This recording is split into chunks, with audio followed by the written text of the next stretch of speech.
നമസ്കാരം, ന്യൂസ് എക്സ്പ്രസിലേക്ക് സ്വാഗതം. ഇടുക്കി ജില്ലയിലെ ആകമാനം ബാധിക്കുന്ന ഒരു വിഷയത്തിലേക്കാണ് ഇത്തവണ ന്യൂസ് എക്സ്പ്രസ് നിങ്ങളെ കൂട്ടിക്കൊണ്ടു പോകുന്നത്. ഏത് നിമിഷവും പൊട്ടിവീഴാവുന്ന സോഫോക്ലീസിന്റെ തലയ്ക്ക് മുകളിൽ നിൽക്കുന്ന സോഫോക്ലീസിന്റെ വാള് പോലെ നിലനിൽക്കുന്ന മുല്ലപ്പെരിയാർ ആശങ്കയ്ക്കൊപ്പം ഇപ്പോൾ നിലവിൽ കുടിയിറക്ക് ഭീഷണിയും നേരിടുകയാണ് പെരിയാർ തീരദേശത്തെ വ്യാപാരികളും കർഷകരും. ആനവിലാസം വില്ലേജിലെ 139 കുടുംബങ്ങൾക്ക് നോട്ടീസ് നൽകാനുള്ള തീരുമാനം പുറത്തു വന്നതാണ് പുതിയ ആശങ്കയ്ക്ക് കാരണം.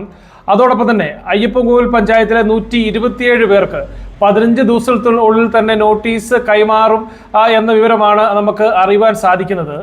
വർഷങ്ങൾക്ക് മുമ്പ് കുടിയേറ്റം നടത്തിയവരുടെ 2-3 തലമുറയിലുള്ളവരാണ് ഇവിടെ ജീവിച്ചുകൊണ്ടിരിക്കുന്നത്.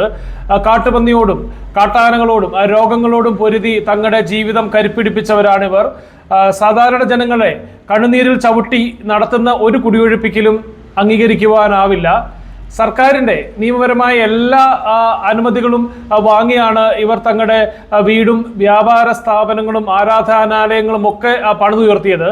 ഒരായുസിൻ്റെ മുഴുവൻ അധ്വാനവും ഒരു ദിവസം കൊണ്ട് ഇട്ടെറിഞ്ഞു പോകുവാൻ പറയുമ്പോൾ തങ്ങൾ എന്തു ചെയ്യുമെന്ന ചോദ്യമാണ് സാധാരണക്കാരൻ്റെ മുന്നിൽ ഉയരുന്നത്.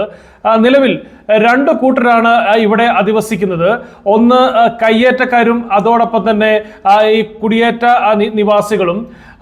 കാലാകാലങ്ങളായി അധികൃതരെ സ്വാധീനിച്ച് പെരിയാറിന്റെ തീരം കയ്യേറി നിരവധി അനധികൃത പ്രവർത്തനങ്ങളാണ് ഇവിടെ നടത്തിയിട്ടുള്ളത്. ഈ പറഞ്ഞ അനധികൃത കയ്യേറ്റങ്ങൾ പൊളിച്ചു മാറ്റാനുള്ള ജില്ലാ കളക്ടർ ഉത്തരവാണ് ഇപ്പോൾ എല്ലാവരെയും ബാധിക്കുന്ന ഒരു പ്രശ്നമായി വളർന്നു വന്നുകൊണ്ടിരിക്കുന്നത്.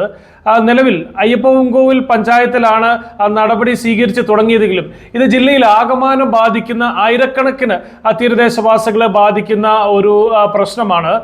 നിലവിൽ റവന്യൂ മന്ത്രിയുടെ ഉത്തരവ് പ്രകാരം 27-ാം തീയതി വരെ സകലവിധ നടപടികളും നിർത്തിവെച്ചിട്ടുണ്ടെങ്കിലും ഈ സർക്കാർ സർവേ നടത്തി കുടിയേറ്റക്കാരെയും അതുപോലെ തന്നെ നിലവിൽ അനധികൃത കയ്യേറ്റങ്ങൾ നടത്തിയവർക്കെതിരെ നടപടി സ്വീകരിക്കുകയും വർഷങ്ങളായി കാലാകാലങ്ങളായി ഇവിടെ താമസിക്കുന്ന കുടിയേറ്റക്കാരെ ഇവിടെ തന്നെ നിലനിർത്തുകയും വേണമെന്നാണ് നമ്മുടെ ആവശ്യം.